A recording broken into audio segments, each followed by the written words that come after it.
Hey, Power People. Welcome to Renewable Rides, powered by VECKTA. I'm Gareth Evans, the CEO and founder. And I'm Dan Roberts, head of sales. In each episode, we'll uncover the latest trends, learnings, challenges, and triumphs relating to the energy transition, on-site energy, and sustainability through the experiences of our inspiring guests and team here at VECKTA.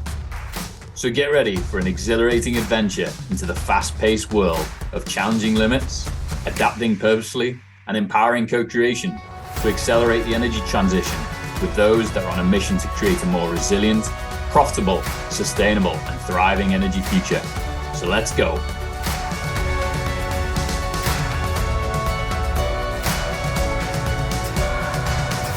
Welcome everyone back to another episode of Renewable Rides, and it has been quite a ride over the last few weeks. Dan, it has been a mega push the last few weeks for us. Yeah, absolutely. Talk about packing all the events into a very short period of time. It's been absolutely bonkers. Yeah, it feels like between Labor Day and Thanksgiving, every single entity on the planet is trying to get an event squeezed in. But we managed to hit up a good half dozen of them in the last 2 weeks, including a Pack Expo and RE Plus in Vegas, the Detroit Auto Show, San Diego Innovation Day at Petco Park, as well as conferences at the Pennsylvania chapter of American Society for Healthcare Engineering, as well as kicking off the Engage program in Atlanta, which was awesome. For those that don't know, Engage is an incredible program led out of Atlanta, connecting some of the biggest corporations in the southeast of the states with exciting startups who are looking to change the world. And so we got to, in person, meet some incredible people, some incredible corporations, and startup founders who are looking to really drive incredible value into the market. Yeah, absolutely. In fact, one in particular that we'll look forward to having on a future episode that's really tackling the challenge of how do you measure and report and mitigate Scope 3 emissions. So more to come on that. Yeah, absolutely. And I think building off the back of the American Society of Healthcare event, one of our investors, Wellstar, and one of the corporate partners at Engage was super motivated to hear their outlook on how do we make the healthcare ecosystem more sustainable globally. And so a lot of work to do there, super exciting. So we should also get them on. But yeah, big takeaway for me was, regardless of whether it's healthcare, packaging, car manufacturing, the automotive supply chain in general, everyone is thinking about energy. They're looking at their risks, their opportunities, and they're really not sure where to start, what's possible, where to begin. And I think we'll touch on some of that today. What were your takeaways? Absolutely. Yeah. No, for me, I really enjoyed meeting mostly new people, but seeing some friendly faces along the way in our travels. My biggest takeaway, which was a sort of a humbling experience, was really my body telling me that I need to slow down. And I think also it emphasizes the importance of constantly taking care of our bodies so we can continue to be more resilient. Towards the end of that 2 weeks of travel, I got kicked in the butt with a bit of a fever and not COVID, thankfully, but something that put me into bed and forced me to sleep 15 hours in one day and 12 hours in another day. And I feel a lot better now, but there's a good reminder that we need to take care of our bodies, emphasize and prioritize rest and recuperation among all the excitement that we have going on in our lives. Yeah, I don't think we realize quite in the moment how stressful work travel is on the body, between the travel and the time change itself, sleeping in strange beds, meeting people all day, every way. So having to be super switched on, but then your recreational activities get disrupted and you're eating not very well. And to make up for it, you drink more coffee and then more alcohol, and it becomes this self-deteriorating cycle. And so, yeah, it can really catch up with you. Yeah, absolutely. Absolutely. But I'm excited for what we're talking about today. Yeah.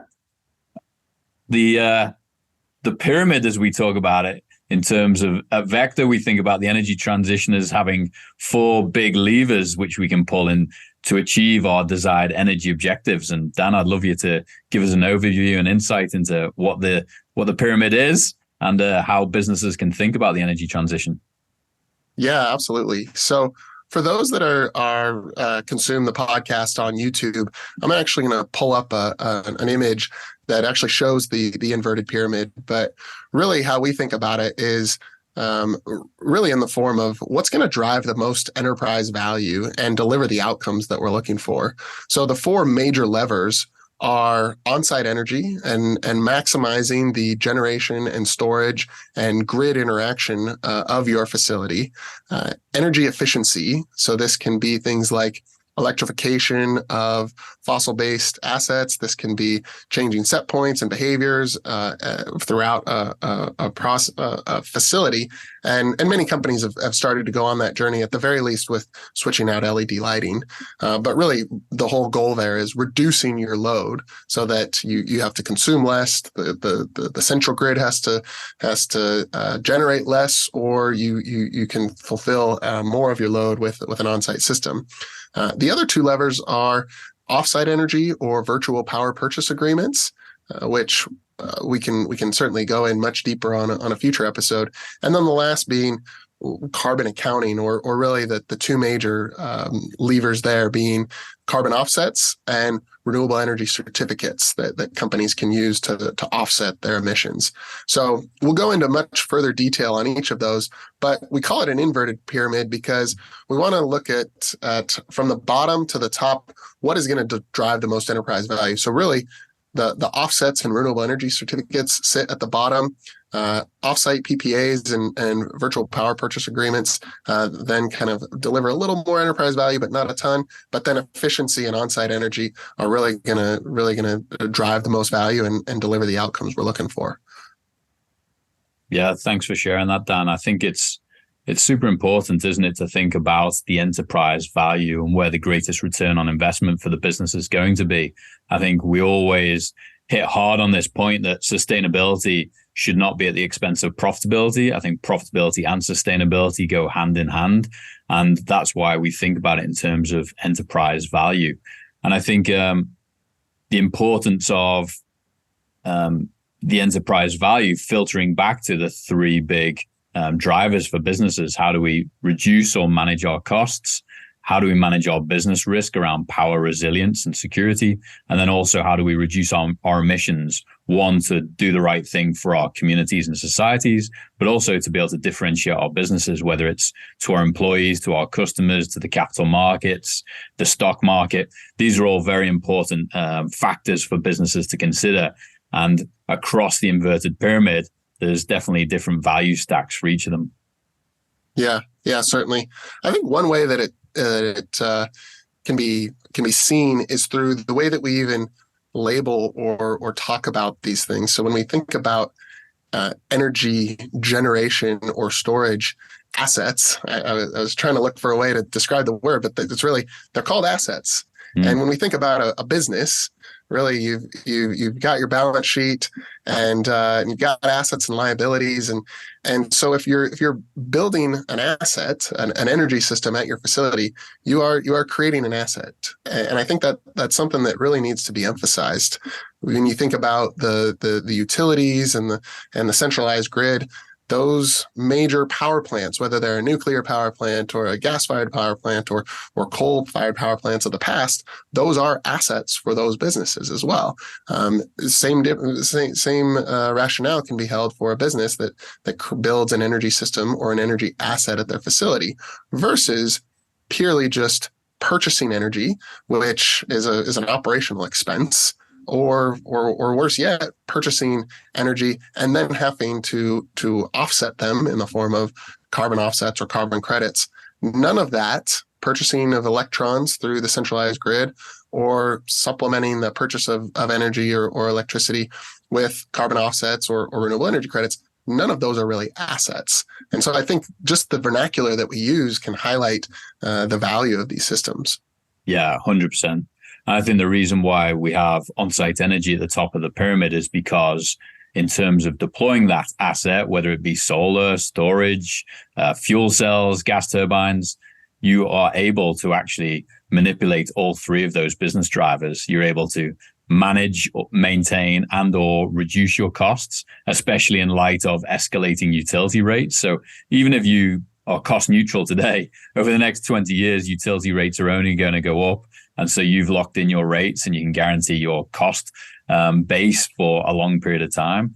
You can manage your energy security because you've got the ability to generate and store your own energy on site, and then being able to reduce your emissions by a given emission factor, which is super important. And I think for businesses that start by exploring energy efficiency, where you reduce your energy consumption as much as possible. And I think what surprised me most in this market, Dan, is we came into this market expecting a lot of businesses to have already completed all the energy efficiency work. And what we're learning is they've scratched the surface and deployed the LED light switch outs and maybe HVAC changes. But once you start looking at holistic operational excellence, it's still a market that has a long way to go. And I think energy efficiency alone can really help the energy transition. But then by deploying your own generating and storage assets, you are creating huge enterprise value. And I think you're absolutely spot on in terms of using the term asset. Yeah. Well, so when we expand that as well, one of the things that we find the market is valuing, so that when I say the market, meaning consumers, like the market of public opinion, if you will, the financial markets, they are very much valuing additionality. And additionality really means that you are creating something new. And so when we look at the inverted pyramid, certainly doing energy efficiency, you're doing something new. You're reducing your load. That's great. Deploying an on-site generation and or storage asset, you're creating something new. You're adding something to the global system, if you will, that is additional. Even with offsite or virtual power purchase agreements, that starts to become an area where in some cases there is additionality. In some cases, companies are buying into assets that have already been up and running for many years. And there is some companies are very cognizant of that and really looking for net new projects. Others are okay buying into that, but that's where it starts to become a gray area. And then certainly when we get into RECs and offsets, there's not as much additionality. Certainly there are opportunities to preserve areas that may have been cut down, but you're not necessarily adding assets to the world. Any thoughts on that, Gareth? Yeah, I think this is a really interesting topic. I think we have to probably do an entire episode on what is carbon neutrality versus net zero. And I think this is a very complex situation all by itself, but particularly when it comes to if you've exhausted your energy efficiency and on-site energy options and you're still facing emission reductions, or for many businesses, they've just ignored those first two high enterprise value opportunities and they've gone for what is the easy button I can press to go to market and declare I've done something without necessarily actually having done a whole lot of additionality creation. I think the carbon offset market is quite a challenging one. I think when carbon offsets are voluntary, which is largely what the market is driven by today, we're seeing companies being caught out. And Delta Airlines is facing today $1 billion lawsuit where they claim that they were the first airline to be carbon neutral. And they went to market and purchased some carbon offsets. But the claim is that those offsets are really not valid. And they are protecting assets that were never going to be cut down or used anyway, including forests and mangroves and things like that. So we completely applaud businesses who are making these commitments. And I'm seeing Delta Airlines doing a huge amount to really reduce their emissions. It's unfortunate that when businesses go down the route of buying these carbon credits without there being a sort of traceable, trackable, trusted rule-based system to ensure that you're buying offsets that are going to really move the needle and have an impact on your business and do create that additionality in terms of emission offsets. It's a very tenuous market, and that's what people get caught out with the whole greenwashing claims, which is then very hard to overcome. And I think as the market moves to pricing in additionality offsets, we're expecting the cost of these assets to go up almost 3,000%, according to Bloomberg, by 2029. And so that's what then leads into what I'd call energy transition extortion or climate extortion, where now you're paying for your increasing energy costs and you're trying to offset your emissions, and you're paying a huge amount for the offsets, which are also going up in value. So now you're getting hit with a double whammy. Yeah, no, it's I think companies are starting to see the writing on the wall. So, well, let's dive into a little bit on when we think about the inverted pyramid again, starting from the bottom and least or lowest amount of enterprise value being offsets and renewable energy certificates, then offsite PPAs and virtual power purchase agreements, then energy efficiency, and then at the top and most enterprise value, onsite energy generation and storage. Why is it that most companies don't start from the top and work their way down, but they're actually working their way up from the bottom and starting with the easy button, as you said? So why do you think it is that companies are going that path? I think business leaders generally have not really had to think about energy. You know, our utility has provided affordable, reliable power, and sustainability wasn't really a thing until the last 5 or 10 years in the energy space. And now businesses have been faced with having to manage all three of these risks of outages, costs, emission profiles. And it's very complex. It's very confusing. And business leaders are being peppered every day by suppliers in the market trying to sell them a service or a widget, whether it's the next new technology, the next new renewable energy credit, the next new offsite power purchase agreement. And it's very challenging for businesses to know what the right approach is. So I'd say that's the biggest challenge, Dan. What do you think businesses should be doing to do it properly? Yeah, I think the biggest barrier is really understanding the possibilities. We talked about that on a previous episode of really just the education side of things and understanding what's possible, understanding that while historically it has been complex, you've got this massive kind of red ocean, if you will, of suppliers that are trying to sell you their widget or service, which most companies don't know, is that in fact right for me, or is that what's in fact right for them to sell me? So really understanding how to evaluate a large portfolio of assets, how to understand what is optimal at a particular site, and who are the right parties to turn to when it comes to actually deploying, operating, maintaining, financing that system long term. Certainly, that's what we really try to tackle here at VECKTA. There's some great parties out there, but it's really figuring out how do you engage with them in the right way. So I think the exciting thing and the biggest takeaway is that doing this and doing it right can actually dramatically increase the value of these companies. I think, like, just on a personal level, I know that when I installed solar on my house, that increased the value of my house. So just the same way that business leaders should know that when they look at their balance sheet, they should really have a clear understanding that deploying these types of systems can increase the value of their companies, not just the cost savings and not just the resilience and not just the sustainability, but actually deploying assets. Yeah. No, you're absolutely spot on. And that's what really excites me as well is, with any transition, there are going to be winners and losers. And what is very exciting for us is seeing the businesses and the business leaders that are seeing this as a true opportunity to actually differentiate themselves and set their businesses up for success for decades to come by being proactive and getting ahead of it. Because those that wallow in uncertainty and struggle to make these commitments and decisions will end up losing business. Their cost base will go up, but they'll become less competitive. And it becomes a very challenging problem to get out of. And I think it's a super exciting space for those that really want to get after it, because there's not too many levers within businesses where you can radically disrupt how your business operates. And this is certainly one of them. Yeah, absolutely. Absolutely. Well, I think it's an exciting time to be in the space and an exciting time for businesses. So let's wrap with something that we're both excited about. I'll share a bit myself.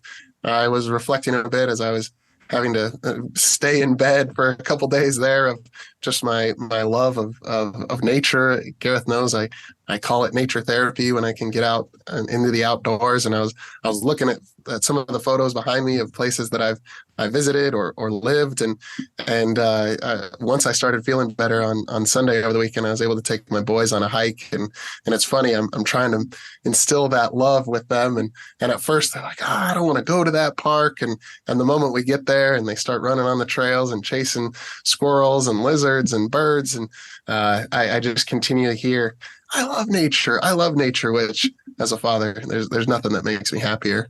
And I know you have a trip coming up too. Yeah, super excited. And I love that your kids are already embracing it, even though it may sometimes be a bit challenging to initially get them out. But yeah, I'm doing a bit of backcountry camping this weekend in the Palisades Basin, just outside of Mammoth, with one of our investors, Paul Voice. So we did a trip last year.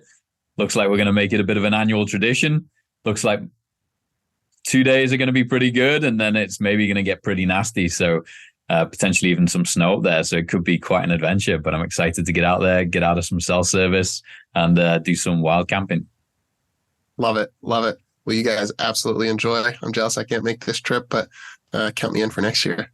Sounds amazing. Well, that wraps up another great episode, Dan. Appreciate your time. And there's a lot for us to dig into on this subject in more detail in future episodes. In summary, maximize the inverted pyramid, reduce your energy load as much as possible through energy efficiency, generate and store energy to offset as much of the rest, and then only use your virtual power purchase agreements and carbon credit offsets to take up the rest. Get after it, make a difference, make an impact, and be proactive. Winner in the market. That's right. See you guys. Cheers. Bye.